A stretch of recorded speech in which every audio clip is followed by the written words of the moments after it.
Hello and welcome to the Digital Publishing Podcast, Episode 6, The Focus, Locus, Hocus, Pocus. Today we're speaking to Huw Alexander, Managing Director of textBOX. We'll be talking about his career and all things image description. Let's do this.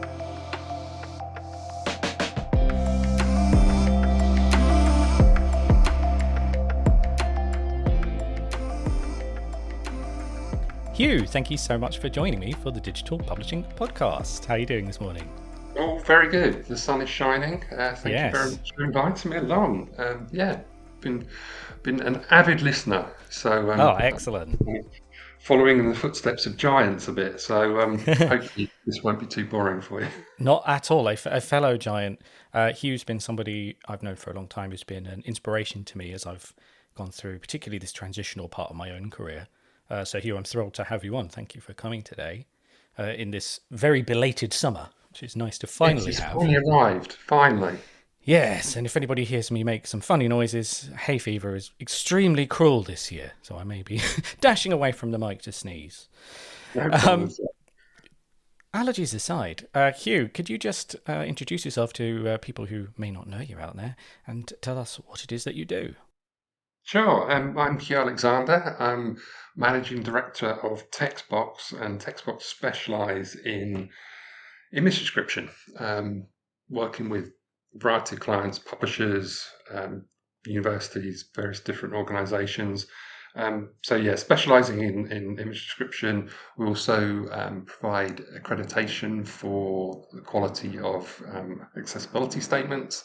And we're also the kind of home of SearchBox, which is a accessibility directory that provides information about accessibility for librarians. So kind of a varied range of services, but the main focus is image description, working with the hot topic of the moment.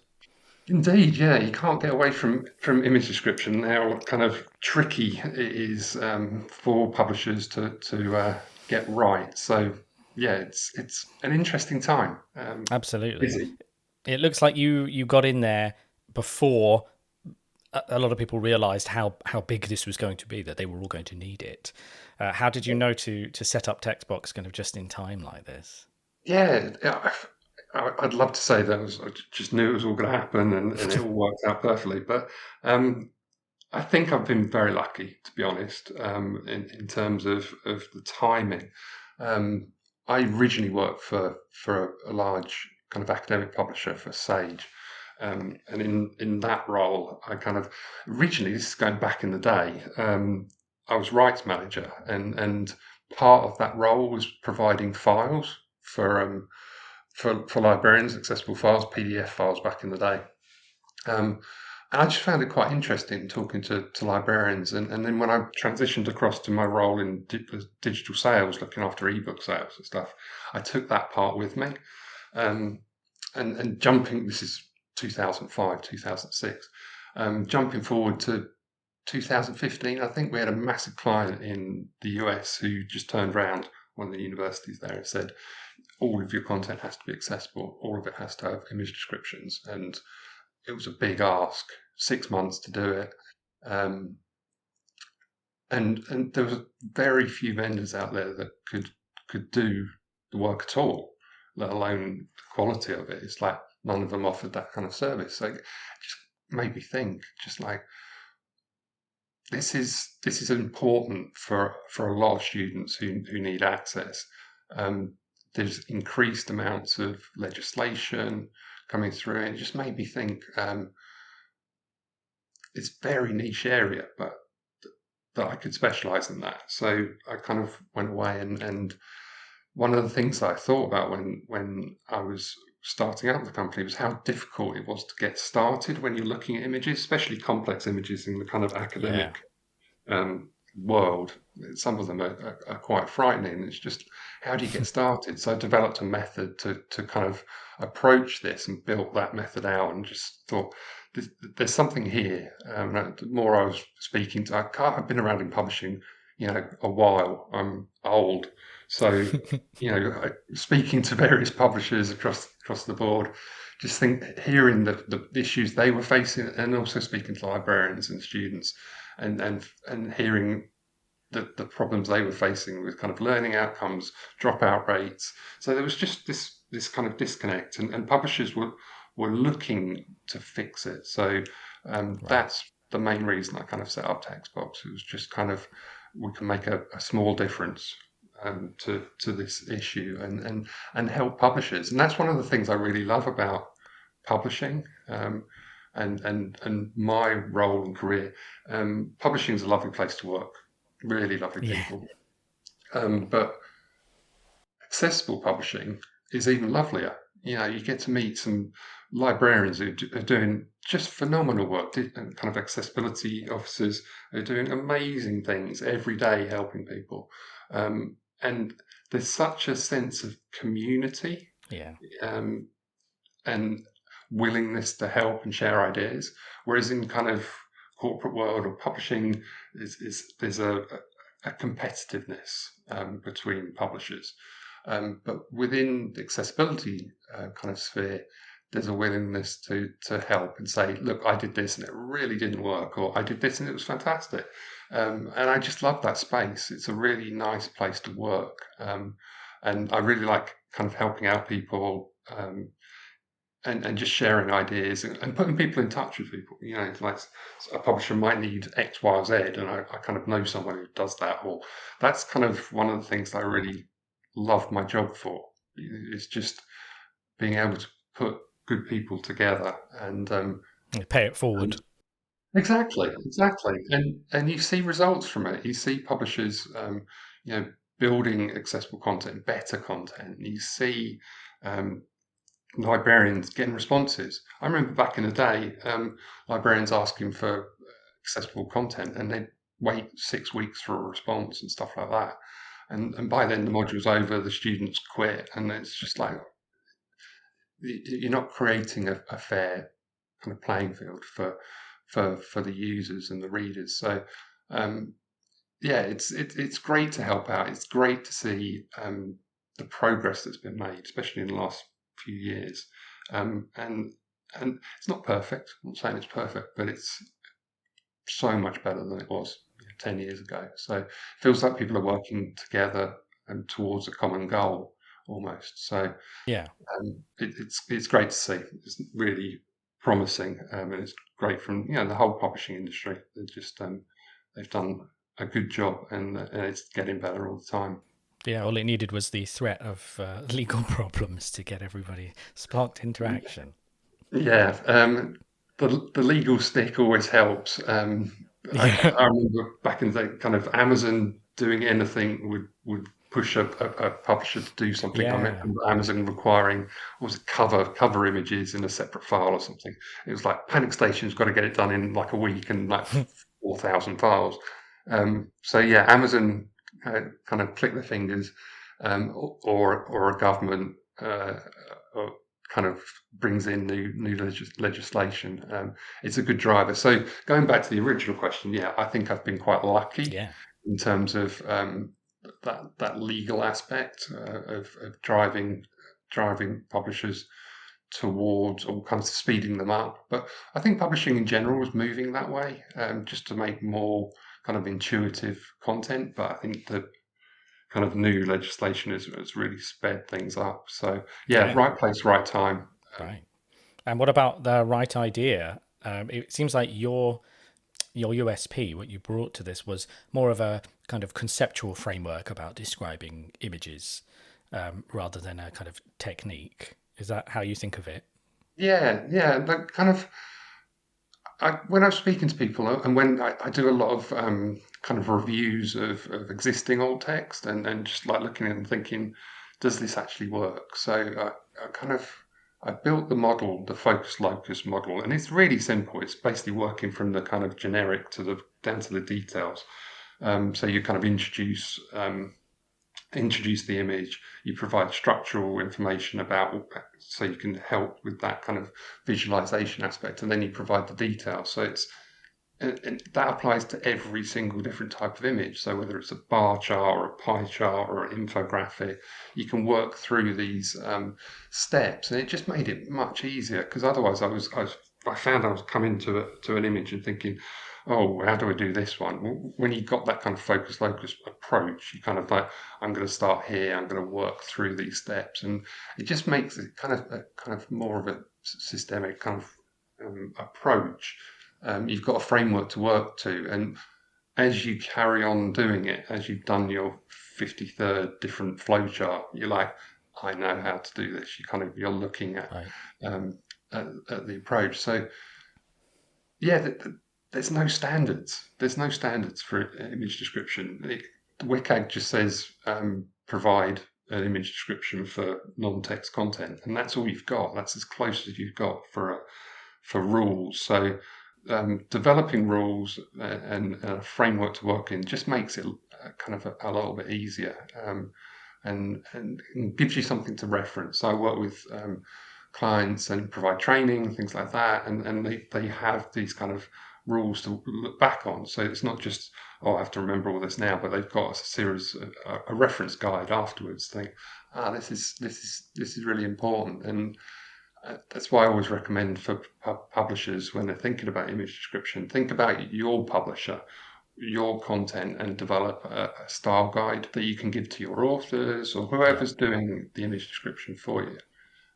Always think about that beforehand, and it will just speed up the process and just make it better quality. You'll get what you want at the end of the day from your image description. So it's tricky. A lot of people come to me and say, "Oh, what are the standards for image description?" Because there's standards for everything, but there aren't standards for alt text. So it can be a little bit Wild West out there. Yeah, I mean, I think I'm often talking to clients about image description style guides for the same reason. There isn't any one way to do image description any more than there is one way to write a book, because it's essentially a form of editorial text, even though it isn't always seen. Could you maybe tell us about focus locus? What's that term? How did that kind of shape what this is? What is the focus locus hocus pocus? So it was just a way for me to actually kind of develop that framework. So focus is when you're looking at a say a bar chart. The focus is the starting point. Where are you going to start? Basically, you're starting with an overview, an introduction to what that chart actually is talking about. I don't know what it might be, like the GDP of XYZ or whatever, and then you're building from that. You're kind of stepping through the image. So the thing that always gets missed when I look at alt text is the structural component. So the structure is so important for enabling that the reader, the user, to visualize that content. So if you're talking about a bar chart, for instance, you'll talk about the X and the Y axes, the ranges along those, how many bars there are. There might be 10 different bars. So you're always thinking about the user. You're thinking about them in terms of managing their expectations. So immediately they know this is about the GDP of this country. There's 10 data points. They know what's coming. So and then going into the details, providing the information. I tend to do things like provide a brief kind of trend analysis as well. So you can see, you get a feeling for what that bar chart is actually telling you. So the focus and locus, the focus is the main image, or the main aspect of that image, and the locus is the kind of the details around it. So when I do training, I do this kind of really famous photo of John Lennon and Yoko Ono when they're sitting in bed in their kind of Amsterdam peace protest on their honeymoon. And the main focus of that image is John Lennon and Yoko Ono. So you start with them. If you write the description and then at the end say, "Oh, by the way, John Lennon and Yoko Ono are in the bed," it's like a murder mystery, isn't it? It's like kind of, one of those Poirot adventures when he gathers everyone together in the drawing room to slowly solve the mystery. And you don't want that if you're a reader. You want to know who's in that picture. So you kind of they're the focus, and then the photo is a fabulous photo, and they've got a guitar on the bed. There's a tape recorder. There's flowers everywhere. There's posters, and they're the details. They're the locus elements around that. So it's just a way of building from that kind of specific element that's John Lennon and Yoko Ono, and building through and kind of really. You're basically breaking down the image into its component parts, and then building it up again in the description. So it just creates a more immersive experience for the user. Right. So there's our framework for kind of how we approach the image. And then we get to the organizational specific kind of preferences that a publisher, what have you, would have for how they want that done, which might be down to the audience they expect or their political positions, just pure stylistic stuff, right? And you take that in mind when you're talking to people building these out. Absolutely. So I write descriptions in various different for various different clients. I work with Pearson on the kind of English as a foreign language content, and that's from age 5. So that's wonderful because it's Disney, or it's all Disney characters. So I'm describing Disney characters, and it's like Buzz Lightyear, doing this.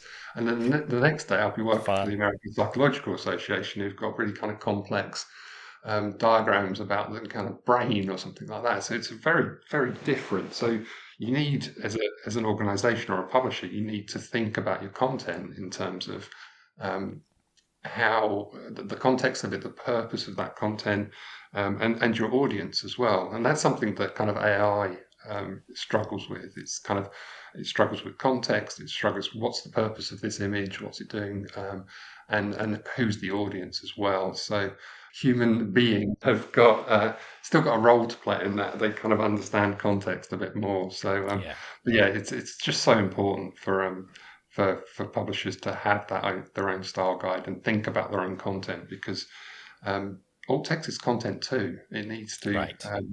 It's not just a kind of add-on that is kind of irrelevant. It needs to echo the actual main content of the book, and oftentimes I'm reading the content and trying to echo the author's voice as well. So it's kind of it's intriguing, and you really have to think about your audience as well, and especially kind of things like English as a foreign language. You have to use specific language for that level, so you have to be careful. So always, if you're a publisher and thinking about image description, always have a style guide, because it'll save you time checking through all that content, and it just makes sure that you get what you kind of want at the end of the day. Right. And what about the role for subject matter experts in kind of particularly the complex domains of image description? Very important. So important that I think sometimes I often get asked the question, who's the best for actually doing the image description? And I looked at a client's content recently, and the best person for that work is the actual author, because they are literally the subject matter expert. It can be done by other subject experts, but the best person to do it would be that author. And you have to be honest, I think, with clients in terms of whether you can actually do a really great job, because you always want to do the best job you can. So if you come up against complex content that you can have a stab at, that's no good. It's best to hold your hands up and say, look, this is beyond my pay grade almost. It's but definitely, if you've got access to kind of subject matter experts, definitely worth doing. And I do it for certain types of subjects. I can outsource and get help for kind of high level STEM content and stuff like that. But always look at your content and think who is best placed to actually do that description. And in often cases, it will be the authors, but I know that can be difficult for some publishers, asking their authors to do additional work. Or editors could do it, but I don't know. I'd be interested to be a fly on the wall for the conversation where you go up to a production editor and say, "Oh, could you actually do all the alt text as well?" Because production editors pretty busy. Um, I Yeah. think publishers would love, I think, to do it in house, but it's Right. having those resources and the skills required to do it. It's a bit of a push, and you can't just dump everything onto the production editor and say you need to do this as well. So Right. it's a difficult one. There are three choices basically: it's get the authors to do it in house, or do it, or kind of outsource it to another vendor. So depending on your content, you need to kind of look at that and test it out, see what actually works. Can you get your authors to? Sometimes authors really embrace it. If you kind of explain what they're actually doing and what the impact is, authors would be like, yeah, that's fine. I can do this. But it's making sure that you've got consistency. If you've got hundreds and hundreds of Right. authors, say you're a journal publisher or something, it's getting consistency across that alt text. So again, having a style guide helps with that. That you could provide to the authors. But yeah, it is tricky. So a lot of publishers are kind of trying to work it out at the moment with the kind of legislation coming next year with the European Accessibility Act. It's kind of pushed everyone to thinking about this and how to best do it. So it will depend on the publisher, but you need to do it somehow. Right. Sage words. And speaking of sage, if we work backwards a little bit, you've mentioned some things I'd like to come back to later. But can we talk about you spent 15 years, I think, at Sage before you branched out to launch textBOX? What was that like as a transition? It was it was a bit of a it was a bit daunting, but it was the right time. And 15 years at Sage, fantastic, great publisher, great people, really enjoyed working there. Um, but my role changed throughout that time, so there was kind of development, moving across from the rights department into kind of digital sales. So it didn't feel quite so jarring in terms of, oh, I've done the same job for 15 years and now I'm doing Okay. something else. Um, but it was daunting at first, I must admit. Like, kind of, you suddenly go from a kind of office environment, lots of people around, travel, all that kind of stuff, to working from home. And this was pre-pandemic, so this is 2018. And I was never really a big fan of working from home. I kind of liked that, separation of it's not church and state, is it? But it's office I get office it. and home. Um, Yeah. but actually, it worked out really well. I'll tell you one thing I did. In preparation, I gave up having lunch for the Oh, last 6 months before I started the company. I gave up having lunch and yikes. saved that money and bought a laptop. Wow. So Okay. it was kind of yeah, Hardcore. it was a bit risky, yeah, I suppose. And I was like, oh Yeah. yeah, I've got a laptop. Now what do we do? And you start off. I was in a fortunate position in terms of 15 years at Sage. Before that, I'd been in foreign rights agencies. Before that, I worked for Waterstones for years. So Really I'm quite old. So I know quite a lot of people. Um, experienced. yeah, experience is better word than that, I suppose. Um, but yeah, so I had a lot of people that I kind of could speak to, and I think that makes a difference in terms of having contacts, and being able to kind of get their ideas and eventually kind of turn that into projects and work. So and there was that demand. There was an immediate demand for it. So or for the kind of services I was offering. Um, so yeah, it was scary, but it was also exciting. I don't know whether anyone watches The Repair Shop, but whenever anyone Yeah. gets their thing back in the repair shop, they're always, before they see it, they always say, I'm really nervous, I'm really scared, but I'm also excited." So I was definitely repair shop style in terms of starting up a Yeah. company. I wasn't kind of like, I'm going to take over the world type thing. But when you get those first few clients through the door, it's a great feeling. And the only thing that I would recommend, if anyone out there is thinking about starting their own company, have a holiday beforehand, because I haven't had a holiday in 6 years. Yeah, I think my partner would probably echo that advice, as I'm a little bit reluctant right now. Yeah, with image description, it's kind of you're on call. You never know when something's going to come in. Yeah, Um, so you're always kind of like, there'll probably be a project coming. I have no idea what it's going to be. So you kind of carving out space for holidays is kind of tricky. So right. have a think about that if you're going to start up a company. But apart from that, go for it. It's You start fabulous. pricing up your holidays on what you can't do, which is not Yeah, something you worry about when you're an employee. yeah, exactly, It's tough. exactly. So it's interesting times, but I've loved it, to be honest. It's kind of, there's a certain freedom to have your own company. You can do Yeah. what you want. I have my own Spotify playlist for textBOX, things like that that you wouldn't be able to do in Nice. perhaps a corporate environment. So Yeah.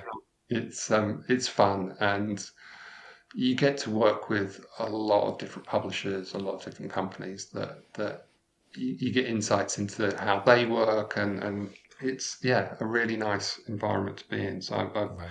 I don't regret a thing, to be honest. Right. And you bring that insight right from all these different publishers, you bring them everywhere else you go. So you kind of got this helicopter view that Yeah, somebody inside might not necessarily have. yeah. No, it's quite a lucky position, and just kind of developing and learning all the time. Like Right. the methods developing, different. You're thinking about different types of image. You're coming up against kind of different diagrams that you think, oh, how do you do this one? So it's always challenging and different. And you kind of, if I could remember all the stuff that I have to describe, I'd be like super clever, because it's like really complex stuff, and it's fun. But after a week, it's gone, which is a shame. But you kind of it's I work on it with a nice range of clients. And a nice range of books. So I've been very lucky. I bet you've gotten very good at pub quizzes now, all these different domains of knowledge in your mind. Fantastic pub quizzes. Never get on the opposite side to me on a pub quiz. Brilliant. I wish. I can't remember anything. So was entrepreneurship ever in your sights earlier on? Did you ever think you'd start your own business? Had you done it before at all? No, it's quite a grand word, isn't it? Entrepreneur. I kind of don't see myself as one. I just run a business, kind of People with say that that a one. lot. Entrepreneur, yeah. So no. I hadn't really thought about it before. Kind of like probably maybe a year before I set up textBOX. That was when the initial idea came along. I'd never worked for myself before. I'd worked, as I said before, I worked at kind of big companies, Waterstones or Sage or whatever it might be. So I'd always been a kind of cog in the machine. Yeah. But I've never had that kind of drive or need to kind of go out on my own and to have my own company. I guess you need a kind of purpose, a mission, a kind of when I thought about image description, this gave me the kind of push to set up a company. But I'd never done it before, so it was all very new. Right. Lots of things to learn, setting up websites, all that kind of stuff, setting up the method. Um, so steep learning curve. Yeah. But yeah, I just see myself as a writer, really. Just I write image descriptions. I've got a small company that does that, so there's no kind of airs and graces about kind of what I'm doing. But love it to bits. Absolutely love it to bits. But yeah, as I say, it's been a steep learning curve. But now, 6 years later, I kind of feel very, very comfortable with what I'm doing, and working with the clients that I do. So it's been really interesting, challenging at times. Can can be a lonely experience if you're kind of running your own company, um, Right. but really rewarding, really rewarding. So, and also just the nature of the job, you feel like you're helping people. Um, Yeah. like every day you're kind of helping out clients, or you're helping out, and at the end of the day you're helping out readers. So it Yeah. kind of feels like it feels worthwhile. So it's a nice place to be. Here, here. So with this kind of multi-client global perspective that you get to have, how do you feel companies are, perhaps in Europe and in the UK, how ready are publishers for the 28th of June 2025 and other sort of similar legislation that is beginning to arrive around the world? I'd love to say they're all ready, but I think there's a lot of publishers out there quietly panicking a little bit about getting ready for the European Accessibility Act. So probably most listeners will know about the European Accessibility Act, but just a brief overview. It's coming in, as you say, 28th of June next year. And in order to sell into the EU, you'll need to have accessible content. And part of that is image description. So there is a lot of concern for amongst publishers to meet this deadline. Otherwise, they're kind of going to be locked out of the market. Are they ready? We did a survey for the Publishing Accessibility Action Group. I think it was end of 2022. And I think 19% said they had accessible workflows in place. And I know there'll be a lot of change since then, but I imagine there's a lot of publishers. I know there's a lot of publishers out there that are feverishly working on this now. You think about some of the big publishers; they've got thousands of books in their backlist, kind of remediating that content. So it's a huge, huge undertaking. It's not like, oh, we can get this done in a weekend and everything will be fine. So my feeling is that, there's that thing that I think Gartner hype cycle. You get the trough of disillusionment at the bottom, and then you kind of go on the slope of enlightenment. And I think publishers are on that slope. They've gone through the trough thinking, we've got to do this thing. But now I think publishers are kind of reconciled to it and they're working it out. It's not perfect and all fixed now, but they're on the right path. And some publishers are done. They are sorted. They've got the workflows in place. They've got all their books done. Fantastic job, well prepared. But I think the majority of publishers are in the same boat in terms of they realise that this is a problem and they are addressing it. And then there's going to be those silent publishers who haven't even realised that the European Accessibility Act is actually applicable to them. So it's a kind of mixed bag, but I think the majority of publishers are working on it now. I'm getting queries from a whole host of different range of publishers about how to do this, whether to do it with their authors in-house, all that kind of stuff. So lots of interest, and as we said right at the top of the show, kind of I feel lucky to be in this position. It was very kind of lucky, kind of in terms of the timing. I'm really enjoying helping out publishers who need a kind of a bit of direction on this. And I think, as we said before, the accessible publishing community is very collaborative in terms of sharing ideas, sharing thoughts. And resources and tips and whatever it may be.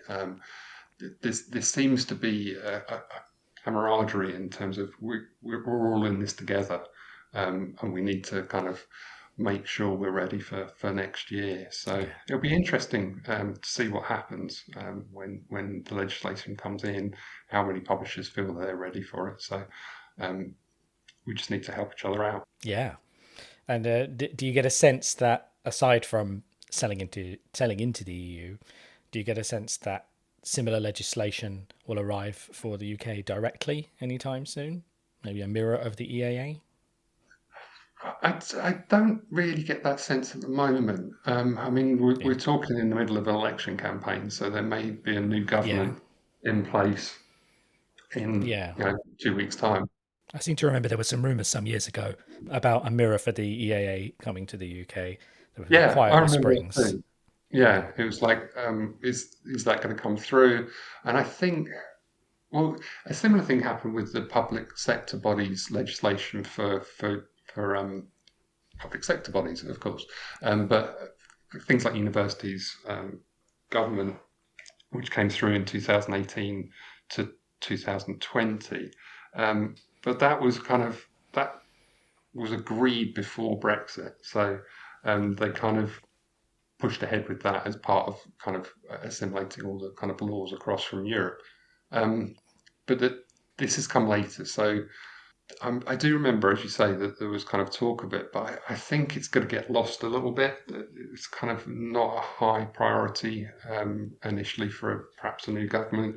Um, and also, I don't think there's the urgency. So if the European Accessibility Act is in place and everyone's done the work for it, you don't really need to have the legislation in the UK because everyone's already done it. So it might be kind of pushed through in a few years' time, but I don't think it will make any difference to publishers because publishers are already doing this work for the EAA. So it'll be interesting, but I wouldn't put money on it. Although some MPs might put money on it Yeah. because they like doing that at the moment. Yeah. Well, of course, if they're selling into the EU or if they're selling into the US for different legislative reasons, depending on where they're selling, and we don't know where else in the world legislation like this could arrive. So it always seems to me that not doing it is very short-sighted, not least because it could arrive in Britain, but anywhere else. You're kind of dating your content immediately by not producing it accessibly. Absolutely. So, and it really impacts on sales. So things like the public sector bodies act really put an onus on universities to buy accessible content. So when they're going through their kind of procurement process, you have to buy accessible platforms.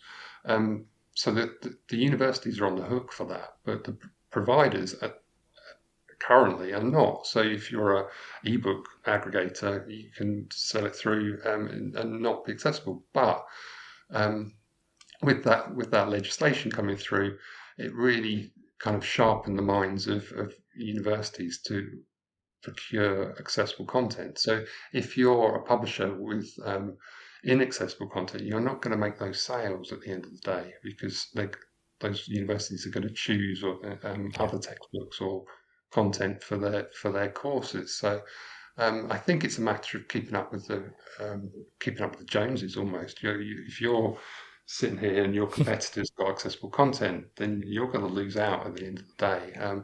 And I think we need to think about accessibility in terms of the user experience.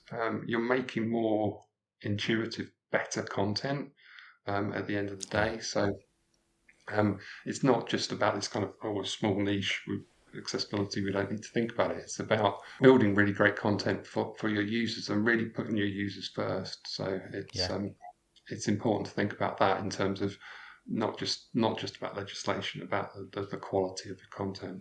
Right, adding semantic richness, right, adding layers of meaning. And I always say you're making your content more machine readable. So whatever machine you might want to pass it through in the future, it's going to work better if you've kind of added this richness in now. Image descriptions being just one part of that.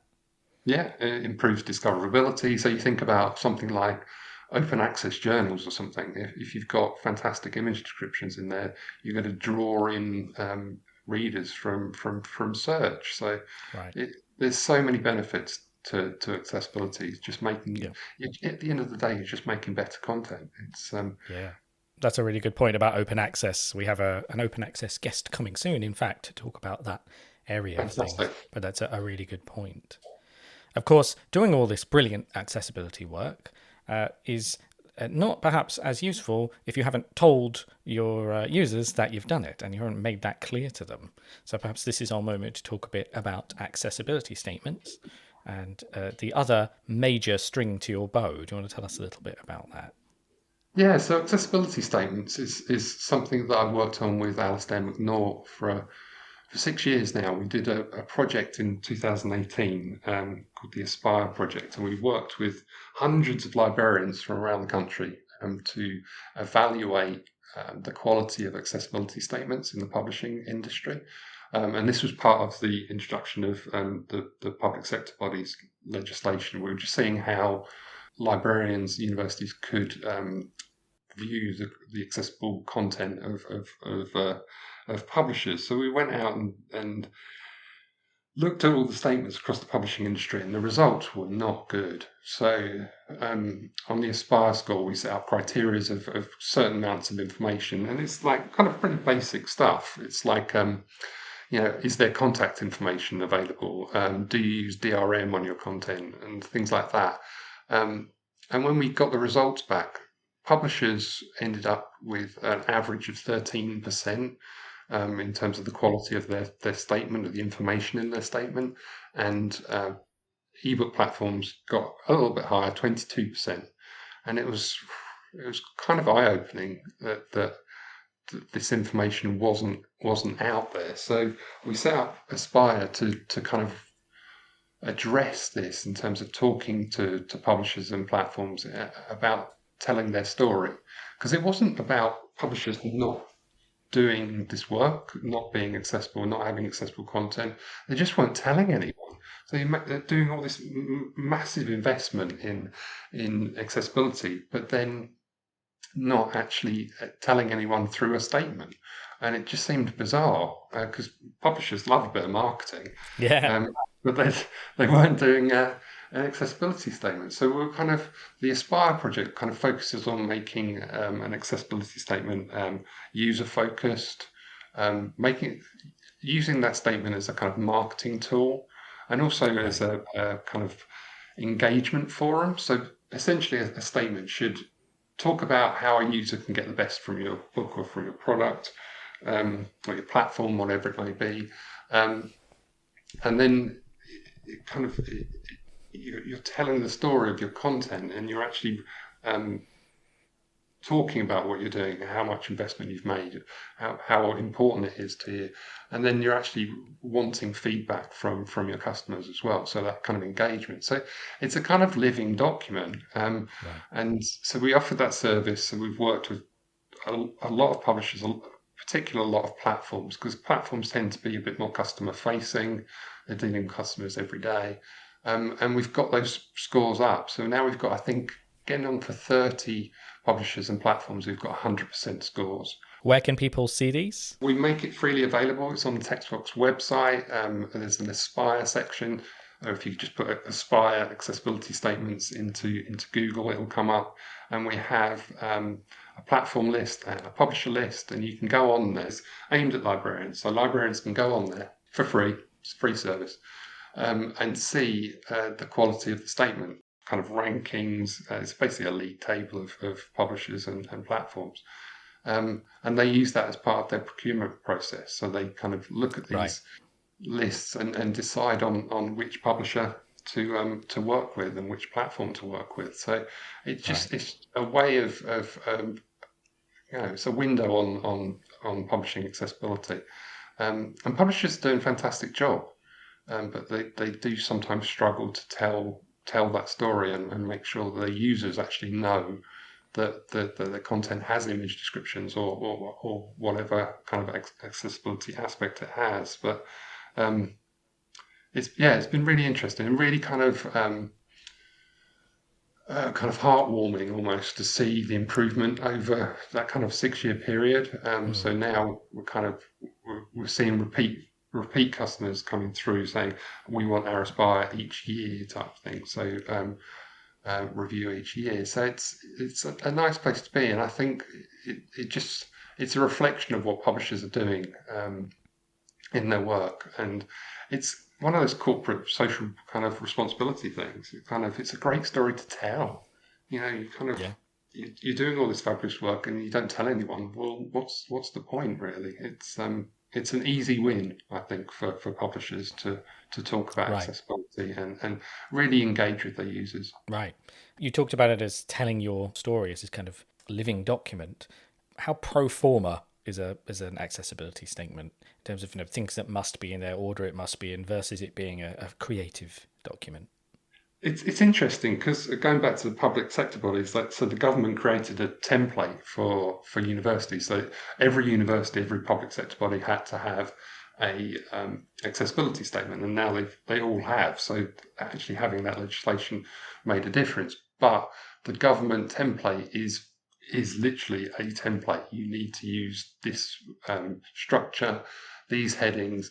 In some places, the actual language is specified. You have to use this sentence type thing.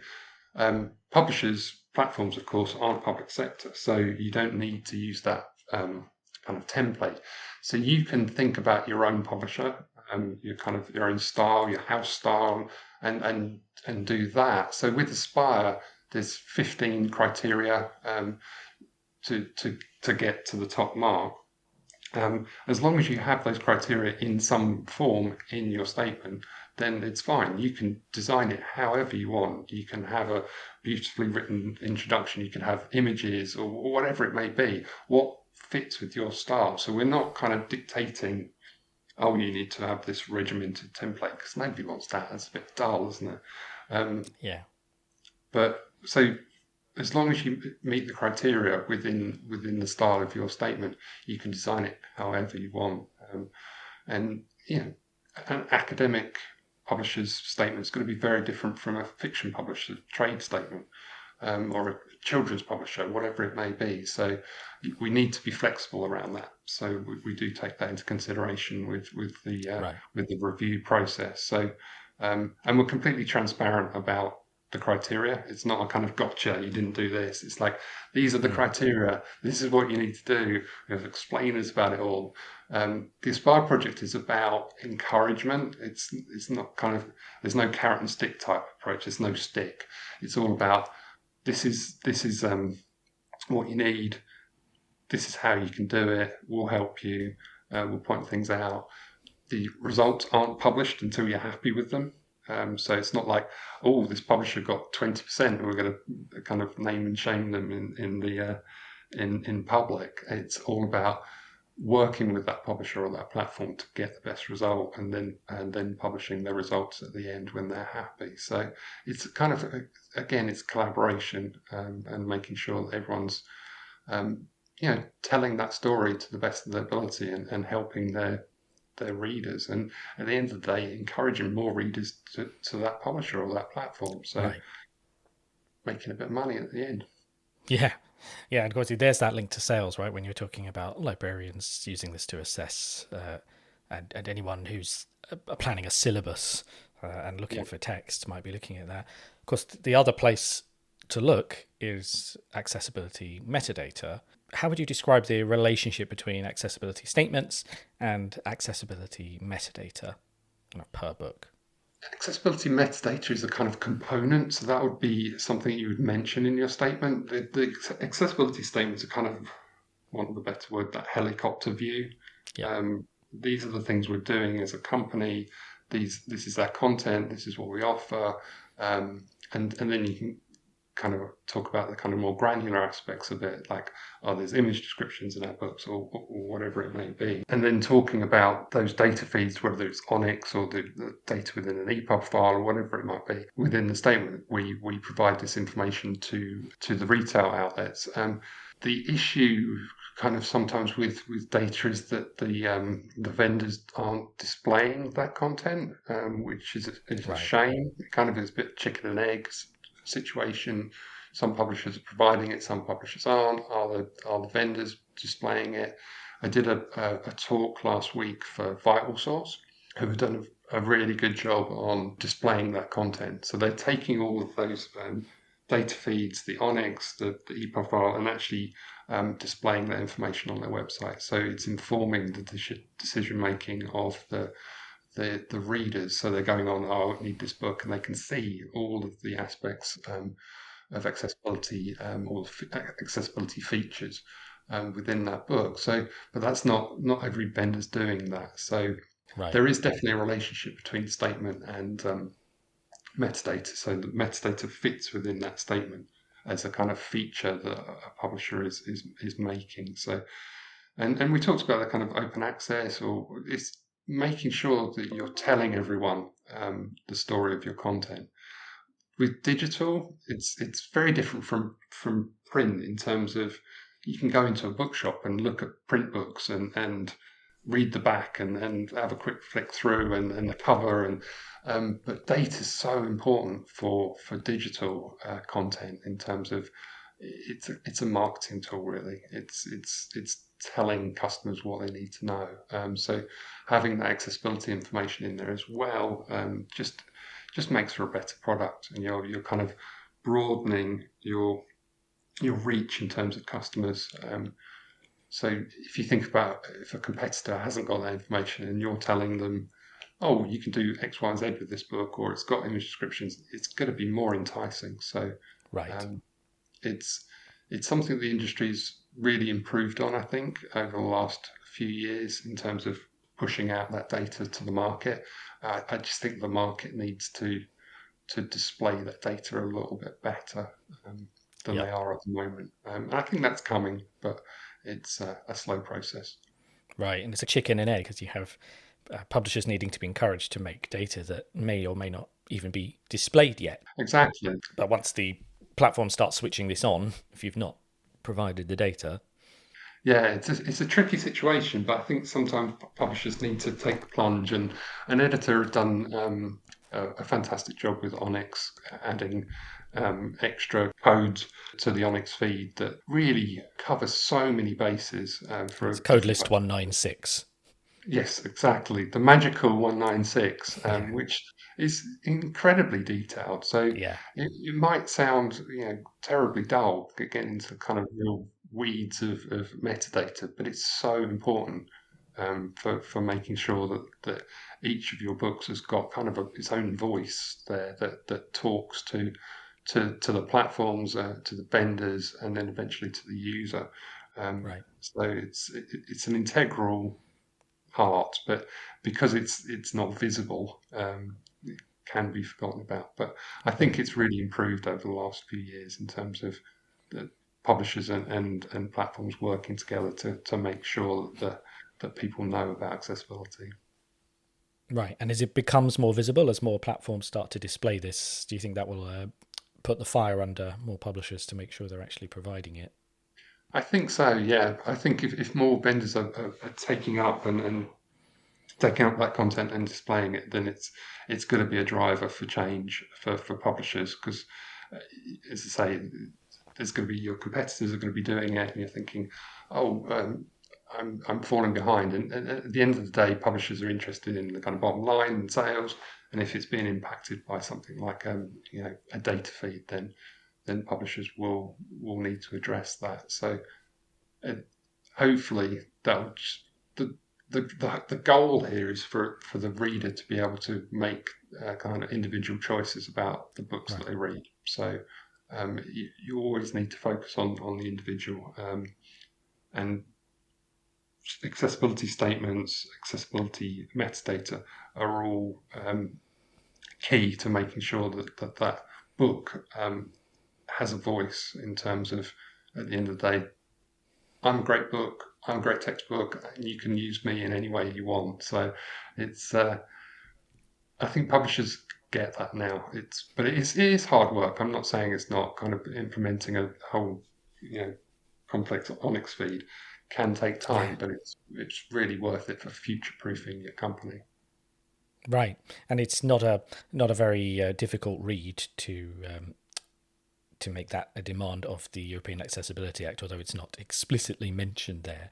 It seems to be generally understood to be a requirement of EAA compliance.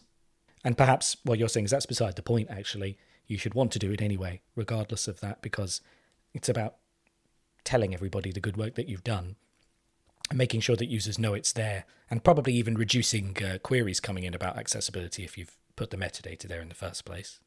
Absolutely, and for a lot of publishers, you'll find that the metadata that you're kind of providing is similar for each book.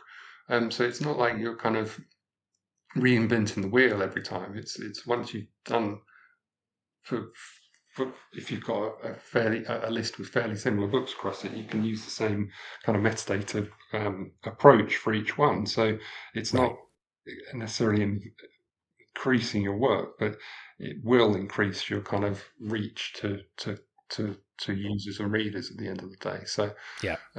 it's incredibly important. But as you say, it's the reading of the EAA is interesting. I still can't kind of working out about journals.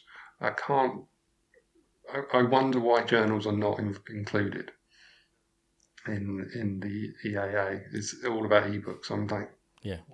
how does journal? And then it doesn't really define ebook, right? Because ebook is in itself, that's not EPUB, that's ebook.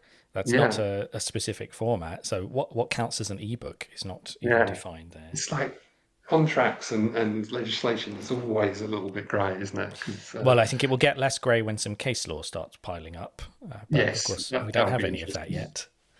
Yeah. So interpretation of law is tricky, but I think, and I've spoken to publishers who've been like, oh, I don't quite know how to interpret this, but what we're going to do is just do everything, because at the end of the day, it's the right thing to do. It's going to future-proof us, and it's more complex sometimes to do bits, and rather than just go the whole hog and kind of look at ebooks and think, actually, we're just going to make them accessible across the board. So rather than kind of thinking, oh, I can defer this or get a disproportionate burden on that, and it's like, yeah, it's going to be a bit tricky sometimes. And as you say, with case law, in the future, you'll kind of probably see a few publishers getting in a bit of trouble. Nobody ever wants to be the test case. Huw, we've reached the part of the interview where I usually ask a guest to get out their crystal ball and to start predicting how things are going to change. But I think as somebody who predominantly makes their living in image description, that future is rather present for you now, as people are increasingly asking about AI in image description. You mentioned it a little bit earlier, but I wonder if you could talk about that in a bit more detail. What's your feeling about this AI image description idea that obviously lots of companies are trying to now rush to market with automated image description? What do you think about it? How do you feel threatened by it, or do you think that people are perhaps not seeing the whole picture? To make a metaphor. Not seeing the whole picture. I like it. Image description. I could go old man yells at cloud here, but I actually think AI is fantastic. It's amazing what it can do from where it was 5 years ago, when it could kind of the image description, automated image description, could do things like horse running down beach or a banana, and that was like wow at the time.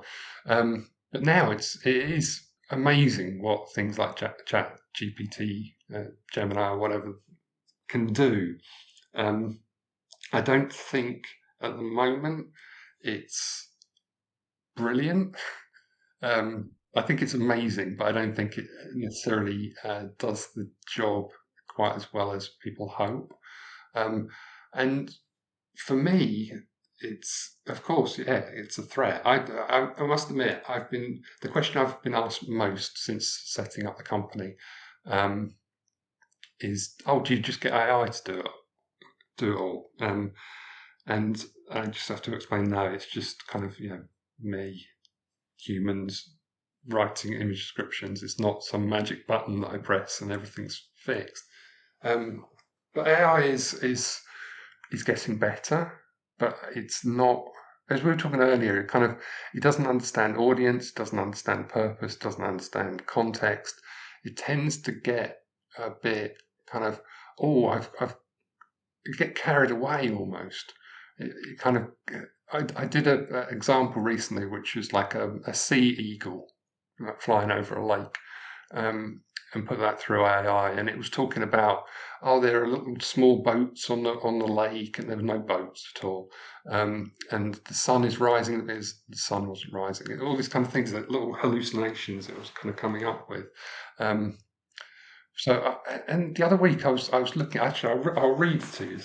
It's very short. But I was looking at the terms and conditions of ChatGPT, and this is one of the sentences says, output may not always be accurate. You should not rely on the output from our services as a sole source of truth or factual information. Now, if I had that in my terms and conditions, nobody would want me. Yeah, Amazing. As a as a company, I have to have millions of pounds worth of indemnity insurance, professional indemnity, in order to do my job. Whereas AI can just put in a statement saying, I can't trust the output here. Don't consider it to be factual.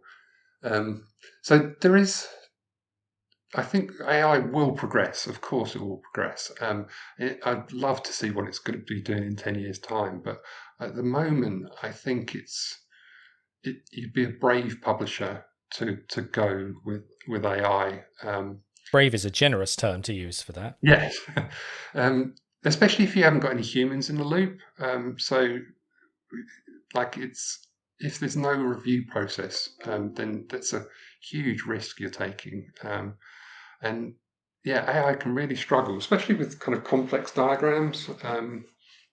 It really, like, I'd run it through, and then you look at it afterwards, and it makes the same mistakes that humans make when they're doing descriptions. They don't provide any structure. Kind of structural description to help that kind of visualization I was talking about earlier. So I think about descriptions in terms of scene setting and storytelling. So there's two aspects. So you're setting up a scene, talking about the structure and overview, and then telling the story of that description.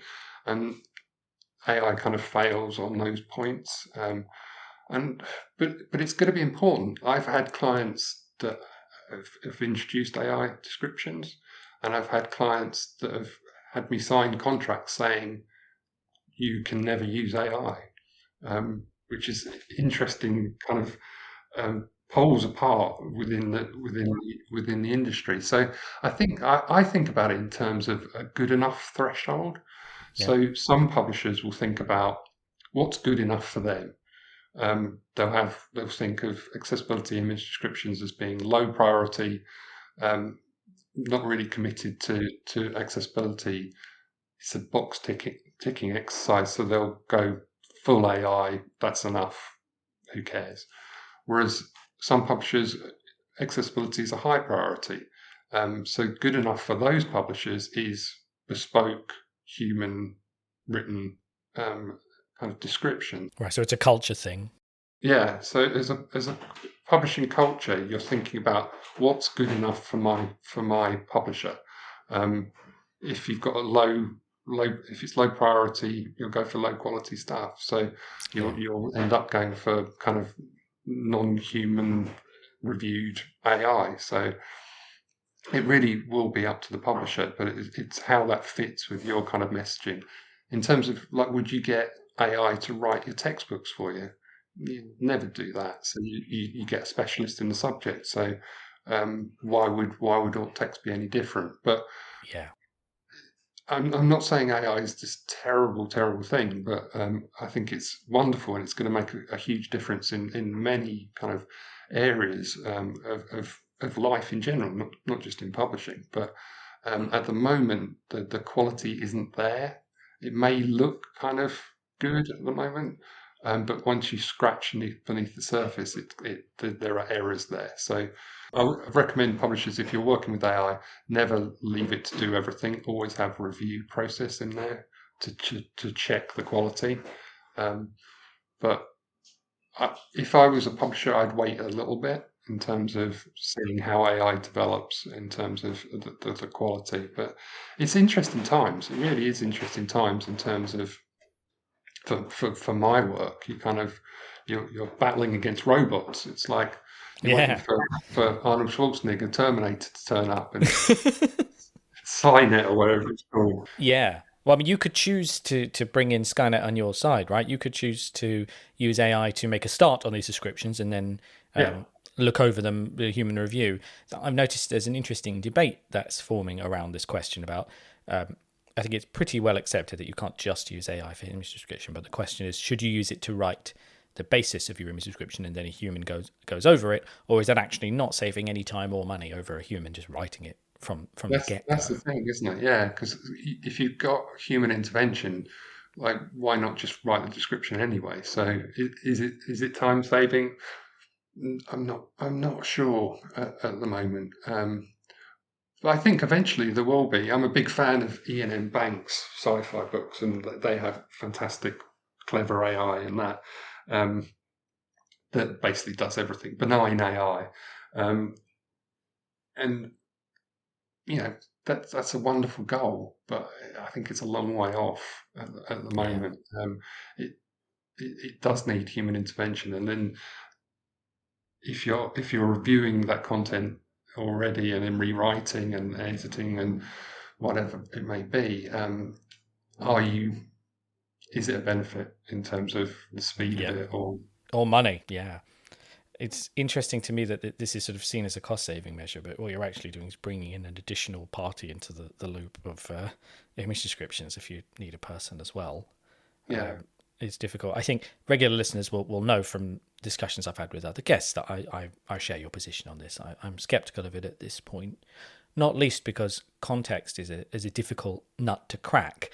It's difficult for AI to have awareness of the context, not just of the book, but of the chapter or section, the intended audience, of course, everything on that side, and then subtle things we talked about earlier with style guides, like the publisher's own personality or positions on things.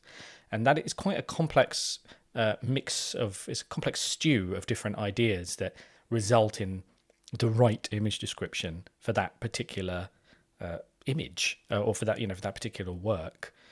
So it makes sense to me, and of course I've passed clients your way before, and I think this is your value proposition is helping companies to get the best out of that, and kind of what is your image description, not this weird platonic idea that AI could just give this perfect description of an image and that's it. Absolutely, and sometimes like you kind of I put it through an image. Maslow's hierarchy of needs, Yeah. very famous pyramid diagram. I put it through Azteca image description service last week, and it came out with Gangster Hideaway, which I love. It's but it thought that this pyramid shape was a gangster hideaway. What? I have no idea how it managed to get quite to that, but yeah. And that's not to say that sometimes other services don't get close, but I thought that was a good kind of interesting example. But That's there are, amazing. yeah, Gangster Hideaway. Just like it sounds like a pop star or something. Yeah.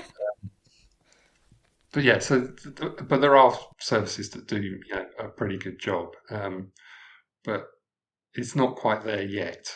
Yeah. But I'd be interested to see how it develops over time because it has developed so rapidly. But if you're a Yeah. publisher now, I would say explore it, test it, compare it to what you're kind of wanting from your style guide, um, and really think about it in terms of whether to employ it because AI will be useful, but is it the answer to everything at the moment? I'm pretty sure it's not. Um, so, but it's interesting times. Yeah. So zooming out from AI, how do you see the publishing accessibility professional space that has kind of that you're part of and I'm part of that's kind of popped up around this? How do you see all this evolving after the EAA is fully enforced and this sort of becomes business as usual? I'd like to think that accessibility would kind of become part of user design. Really, it's accessibility seems a little bit siloed at the moment, and the way I'm seeing publishers introduce roles for particularly for accessibility and for user design, I think they'll become one, and you just think of accessibility as being good design. And I hope that's the case going forward. There are Yeah. a lot more people in the publishing industry with digital skills, and it's becoming embedded that WCAG and um, accessibility regulations are important, and that's a good way of creating books and intuitive books that work well on every platform or every device that you're reading. So I'd like to think that things like this legislation will embed that even further. So that accessibility just becomes the norm, Right. which would be great going forward. But I do think it needs to be wrapped up with user design in terms of it's just good design practice to have accessible kind of intuitive content that works easily. Right. It's universal design principles. Yeah, absolutely. It's I think we're moving in that direction where people just think of good design, and accessibility will be part of that rather than we're kind of moving through that part where we're kind of remediating backwards and stuff. But thinking about front list design, it will be out of the box accessible, which would be great because you just get more readers at the end of the day. Yeah. And a nicer product. This seems a nice optimistic note to end on. So I will just say thank you so much, Huw, for a really fascinating conversation and some brilliant insights into the world of image description in particular and kind of accessible publishing. If people want to get in touch with you and see all the different things that you're doing, where would you like to send them? Well, you can contact me via the textBOX website, which is textboxdigital.com. I'm Huw at textboxdigital.com. Or you can just put Huw Alexander into Google and you'll get two results. You'll get me, or you'll get Huw Alexander, who was a chess player and crypto analyst at Bletchley Park. He was actually in one of the characters in the Imitation Game. So that's not me. So if you see him black, is it spelled the same way? It's not. It's Hugh, Ian. But he's a good character in that film. Huw. There you go. I'm an Huw. So my mum wanted a very short name, so then went for the short version of that name. So nobody can pronounce it. Everyone goes, "What's that?" But it's very beneficial if you're searching for someone on the internet if they've got an odd name. Yeah. So put Huw Alexander. That's me. Yeah, can relate. Yeah, weird last name. Everyone knows. Yeah. Perfect. So Huw at textboxdigital.com, and I'll be happy to have a chat with you about image descriptions and accessibility statements and all that good thing. And of course, Huw and I can both be found at PAAG. Do you want to mention Page a little bit? Absolutely, yes. And do please get involved in Page. It's the Publishing Accessibility Action Group, page.uk. Lots of resources, accessibility. Again, we talked about throughout, the accessibility community is a really great place to be, and there's a lot of sharing of information and resources on that website. And a thriving mailing list now. A thriving mailing list, a fantastic LinkedIn group, and a lot of members signing up to the charter. So it's fantastic to see the shift in publishing towards embracing accessibility, and long may it continue. So thank you so much for having me today. It's been a real pleasure. It's a real pleasure having you. Thank you, Huw. And thank you to everybody for listening. And we'll see you next time on the Digital Publishing Podcast.